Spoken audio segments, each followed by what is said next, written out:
C'est un autre pilier de ce qu'on appelle le modèle social français qui est peut-être en train de se lézarder. La très sérieuse Cour des comptes, qui est présidée par un ancien député socialiste, a passé au crible le système d'indemnisation du chômage.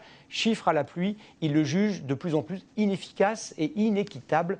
Nathalie Pellerin et Éric Boucher abordent pour nous les questions qui fâchent. Un état des lieux inquiétant. Un système d'assurance chômage coûteux et inefficace. Le rapport de la Cour des comptes est alarmant. Les indemnités de chômage sont-elles trop longues et trop élevées?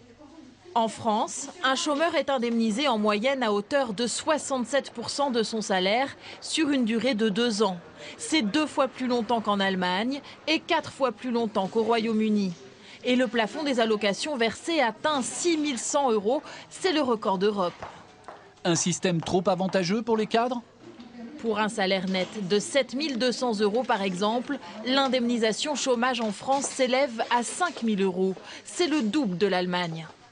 Chez les cadres, effectivement, les prestations sont relativement élevées, mais elles sont aussi en fonction des cotisations qui sont aussi élevées et qui pèsent sur le salaire des cadres. Il faut bien savoir que chez les cadres, en plus, le taux de chômage est bas, il est autour de 4%. Et donc, on voit qu'aujourd'hui, les cadres cotisent plus que ce qu'ils dépensent à l'assurance chômage. Un système trop avantageux pour les intermittents? Le régime des intermittents concerne 3% des chômeurs, mais son déficit culmine à 1 milliard d'euros par an. C'est le tiers du déficit annuel total de l'assurance chômage. Et les chômeurs non indemnisés?